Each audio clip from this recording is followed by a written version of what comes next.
Hey team, welcome back. My name is Mike and this is January. Get updates on tech and lifestyle and another lifestyle unboxing for you guys. This is the Nike Stussy collaboration. So this was released no July 19. Tapos release siya sa sneaker app. And I think this ran out ng mga after 30 minutes. Wala na rin yung mga big signage. So dumating na siya after a couple of days. I'm really happy to share this with you guys. I think this is not the first time I'm sharing a sneaker, no? Pero I guess a Nike sneaker, first time sa channel. I'm sharing this not because I know a lot of stuff about this shoe release. I'm just like most of the guys na hindi rin naman talaga alam. Pero naangasan lang tayo sa shoes. That's why we're sharing it here on this channel. If you want more in-depth detail or trivia about the shoe, this is not the video that you should be watching. Pero since you're here, might as well subscribe, right? Gusto ko talaga yung unboxing experience for the Nike boxes kasi parang very minimal tape and you can still reuse it. So ang ganda ng app niya. Yung tape niya is like paper tapos it's going to be like this. Ayan na siya. Very nice. Let me show you the Stussy box, Nike Stussy box collaboration.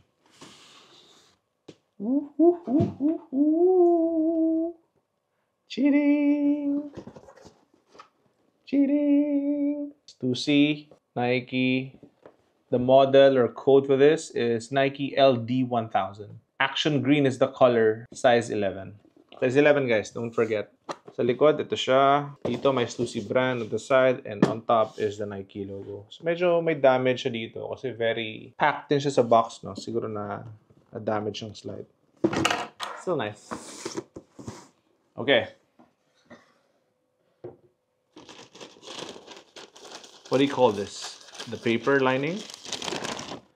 Meron siyang parang pattern or design. Hindi mo siya talaga makikita. At meron pa siyang lining na white. Tama ba? Lining. Ito na yung shoes. Action green. So it reminds me of my waffle. Pero ang sabi na, this is an old style of running shoes. So if you guys can see that. Ang ganda ng Nike tongue niya. So may pagka-foam siya. At the same time, may mga Nike info. Nike sports shoes are manufactured. Exact specification. I guess this is for running talaga before. Tapos meron siyang black swoosh dito sa mesh niya. Blue yung padding niya. Wala rin siyang branding sa pads niya. Ang tag ito label. Shoelace niya is action green or green din. You can also, parang semi-see-through din siya. So very breathable siya, I'm guessing. Hindi ko lang alam how it would feel sa paa, no? At syempre, kita yung Stussy na brand sa likod. Ooh! So, if you buy this, or if you're able to get it, makikita nyo na may kasama siyang dalawang lace din. May white, tsaka may black. So, it's nice. So, you can customize it kasi kahit socks mo, black or white dito, pwede. Babagay pa rin naman siya. So, kaya din siguro to. So, baka ito lang yung mga colors. So, imagine like you're black or white, tapos you're wearing this. So, there's a pop of color na maganda at mapapansin siya. Tapos, very low-key yung Stussy kasi usually mahaba naman yung pants natin. Pero alam mong Stussy siya. So sabi na mag-release pa daw sila ng dalawang colorway. May white at saka meron pang tatlo na lalabas na color. So hindi ko lang kukuha pa ako. Pero I haven't really tried it on feet. I guess let's try it now.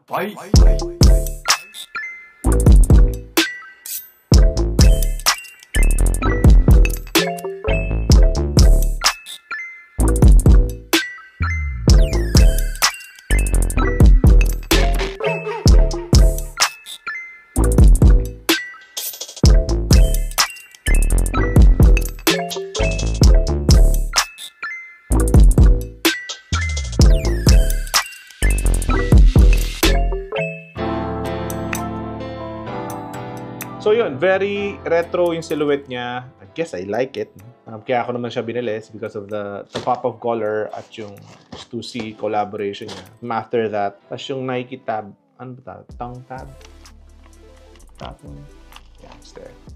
At the back, where the heel is Stussy logo. But para siyang suede material din dito na ano rin siya sa mesh. Interesting mix of materials. Parang leather lining niya dito. Here. Very cool. So if you want to watch out for more drops like this, make sure you check out the sneakers app of Nike or sneakers site ng Nike para you get the latest releases and drops. So if you want more info, I'll put it down on the details where you can know more about this brand. Pero right now, just going to show you and I'll show you din yung outfit ko today para ma-fit natin siya. Alright? So, that is it. My name is Mike, and I'll see you guys in the next one. Fight!